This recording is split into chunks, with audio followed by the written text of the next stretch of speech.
Üçüncü kunimiz Cebu orolida Boal dеревня. Chekirish bular uchun normal. Bu yerda odam yashaydi.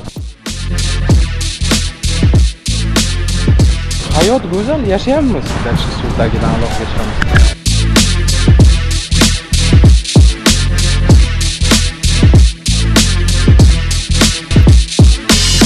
Mana bu meksikanskiy fast food. 2 ga ko'paytirasizlar, rublda narxi chiqib keladi.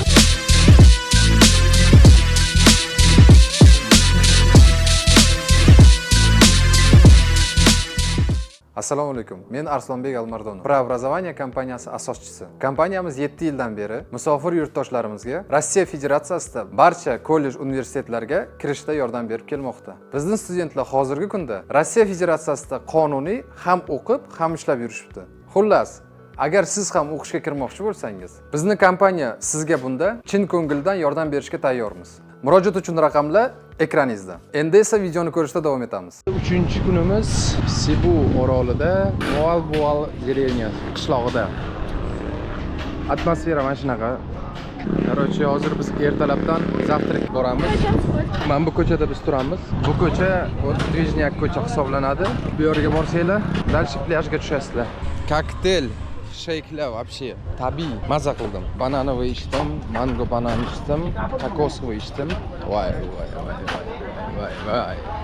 Mana bu yerda og'aynim turgandi. Mana bu meksikanskiy fast food. Biz mana bu yerdan ovqatlandik. 2 kun ichida nima bo'q yedinglar deyishlar mumkin. Bananovoy sheyk ichdik. Hazillashdik. Nima qildik biz? Qilgan ishimiz. Kitovoy akulalar bilan cho'mildik. Orqasidan srazi kelib otelga joylashib diving qildik. Orqasidan keyingi kuni biz kanyoningga bordik. Kanyoningdan keyin diving qildik yana bir marta. Mana bugun chista plyajda cho'milish, chillis qilish, ertaga xudo xolasa paromda uchib ketamiz. Suzib ketamiz. Shunaqa gap so'zlar. Hozircha kokos olgani, kokosli kokteyl ichkim keldi. Eli bananovoy. Ham bolakayga qaraylar. Shekchani oldik. Hammasi joyida. Mana endi 20 minut yurish kerakmi? 50 minut yurish kerakmi? Yuraveramiz. Как будто бы bananovoyda nimadir g'alatiroq tamborga o'xshaydi.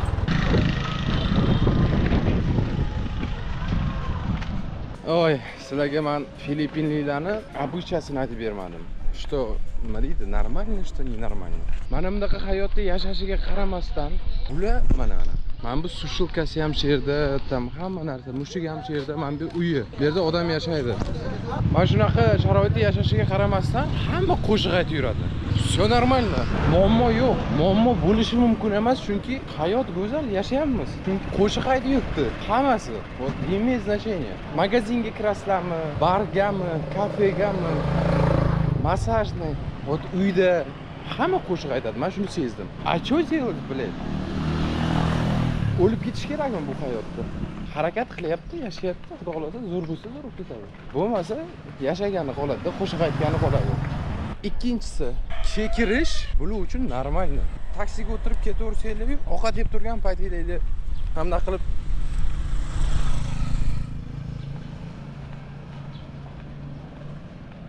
bananovoy sheyk ichsanglar ham deb kekirib olsa, bu normal.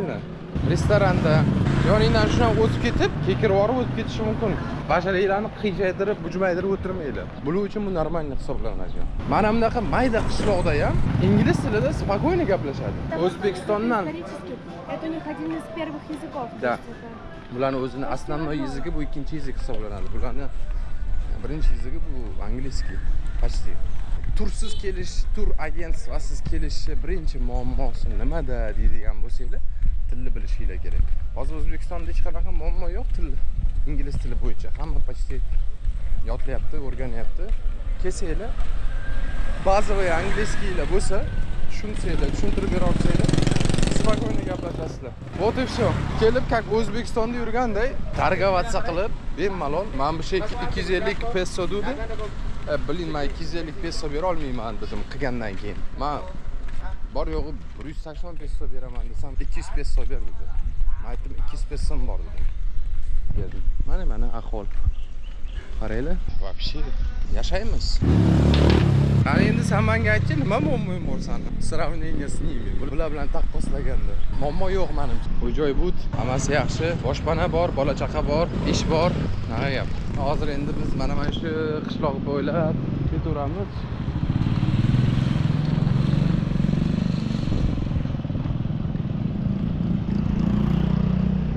Menga neudobni bo'lgan tomonidan biri bu yo'l. O'zi mana ketasan.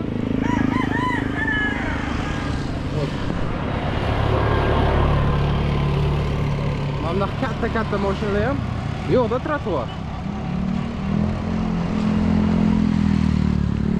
Hozir mashina kelyapti.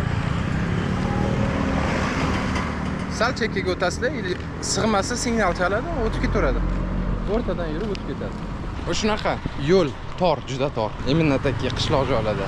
Bu shaharlarda ham shunaqa edi, ana Barakayda ham shunaqa edi yo'li. Juda tor edi. Neudobniroq sal yurish. Mana shunaqa restoranchaga keldik. Qaranglar, mana bu narxi 2 ga ko'paytirasizlar, rublda narxi chiqib keladi. 385 2 ga ko'paytirsanglar, 400, 800 rubl. 800 rubl bitta nolini olib tashlasanglar, dollarda hozirgi paytda dollarda narxi chiqib keladi. Hozirgi kursda yanvar 17-chisloga hisoblaydigan bo'lsak. Bak do'stlar, biz tortishib, talashib ikkita maska oldik. Hozir diving center. Hozir prям pastga figashit qilamiz. Endi bez diving o'zimiz pogrujatsiya qilamiz. Bu snorkeling deyiladi. Agar Movaboga keladigan bo'lsanglar, mana bunaqa maska bilan eng yaxshi joylar bu Chili bar hisoblanadi. Mana. Chili bar.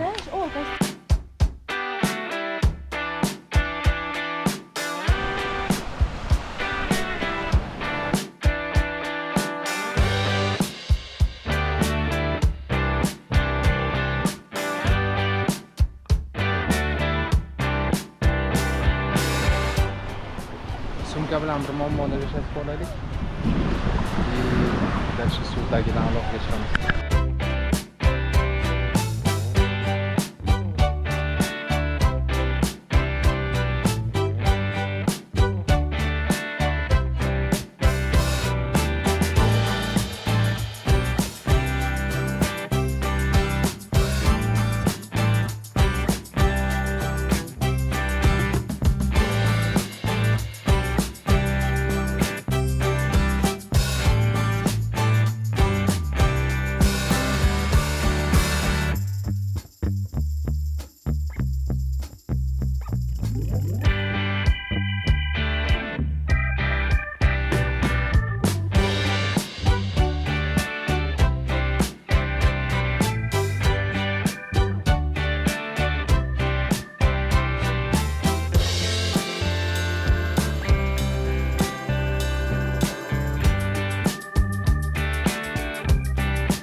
Bachala, biz hozir dальше уже ikkinchi zaxodga ketyapmiz. Черепахочкаlar bilan тусоваться qilgani. Bu просто wow.